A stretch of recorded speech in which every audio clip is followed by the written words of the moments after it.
Hi, and welcome back to our discussion on Lochinar by Walter Scott. So far, we have discussed the first few paragraphs, and we are getting into the action of the story as such. Because, as I told you, this is a ballad, and there is a narrative story within this particular poem, right? So we saw that Lochinar has reached Netherby Hall. He's asked by the bride's father what his purpose is behind this visit, and he explains that it's not for anything else. He's just come to celebrate with them, and he accepts the fact that he has lost his love. On hearing this, Ellen is very upset. She's sad, because she kisses the goblet and he throws it away. So she believes that he has given up, and she's very sad. And at this moment, when she looks up to him with a tear in her eye, he takes her hand and asks her to tread a while, to walk with him, or he's actually asking her to dance with him. So that is where we stopped in the last or the previous stanza. We're moving on to the next stanza. Let's read it first.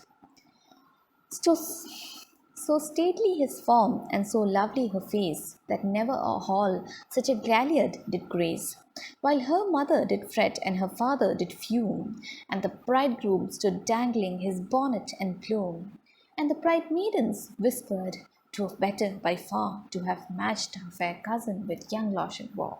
All right, so as both of them are walking down the steps, I'm imagining it as a ballroom with a stage where Ellen is standing and he's asking her to dance with him, and she's coming down the steps, and he's he's holding her hand. And as we the readers, and as the viewers who are there in that who are gathered there in that Netherby Hall that evening, as they watch them, this is what they feel. They feel that his form is so stately. It means that his form, his physical structure is so royal looking, so grand looking, and as a perfect complement to his body, beautiful grand structure that he has, is that beautiful face of Ellen. So they look like the ideal couple. They look very wonderful. They are very good to look at. Sometimes you look at a couple and you immediately feel like, yes, they are made for each other. So this is what the people feel when they see Ellen and Lochinar. And they feel that he is so stately in his form, and she is so lovely in her face, that never a hall such a galliard did grace. All right, that never had a hall seen such a sort of dance done by such an ideal couple.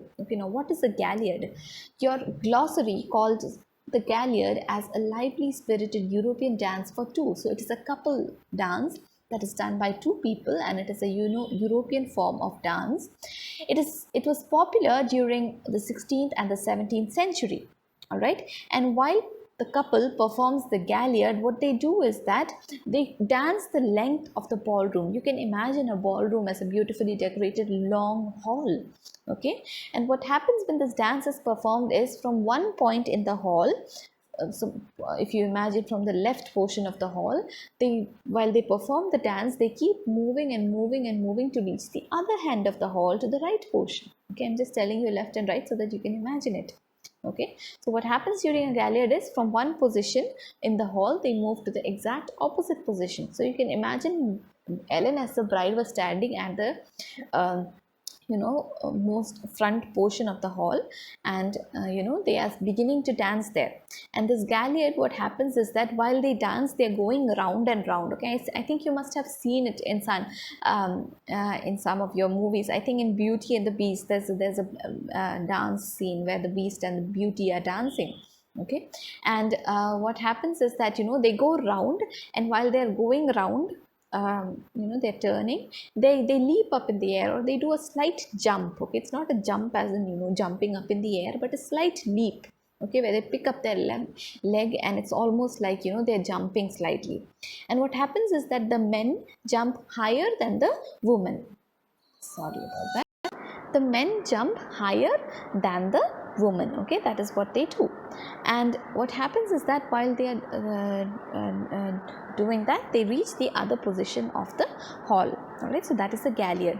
Now while Ellen and Lochinar are performing this galliard, the people who are gathered there, they feel that, you know, this looks so marvelous, this looks so amazing, that no hall in the world, okay, the entire hall, there are so many halls everywhere, never such a hall, such a galliard did grace. Okay, there would not be any other hall that has, you know, seen such a beautiful performance performed by this beautiful couple.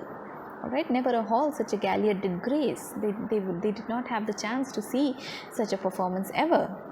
While her mother did fret and her father did fume. So her mother, you know, when she saw her daughter dancing with this man who was her lover, while she is betrothed to another man, obviously what will be her reaction? She is very worried.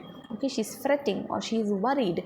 So her mother is very worried and nervous when she sees her daughter dancing, and her father did fume. What is the father's reaction? He's very angry. Okay, he cannot express it openly, but he's fuming with anger. He's trying to keep it in. And the bridegroom stood dangling his bonnet and plume. Alright, so bonnet is, you know, this sort of a hat, sort of a thing that people wear for the wedding. So he's just holding it, he's not wearing it, he's holding it in his hand. And plume is actually a sort of you know, a ribbon sort of thing, you know, his sword cover sort of thing. All right, and bonnet is covered with ribbons, and his plume is like, you know, the where his dagger is held. So he's just standing there dangling his bonnet, his plume. That means he's not taking action. He was, if he was going to take action, he would wear the hat and he would take out his sword, right? But he's not taking any action, so he's just standing there dangling his bonnet and plume. So he's not doing anything, he's just watching passively.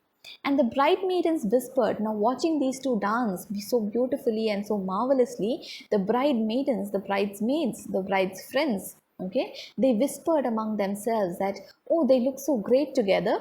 It were better by far. It would have been so much better. Okay, it were better by far. Twere means it were. It is a shortened form. It were better by far. It would have been so much better to have matched our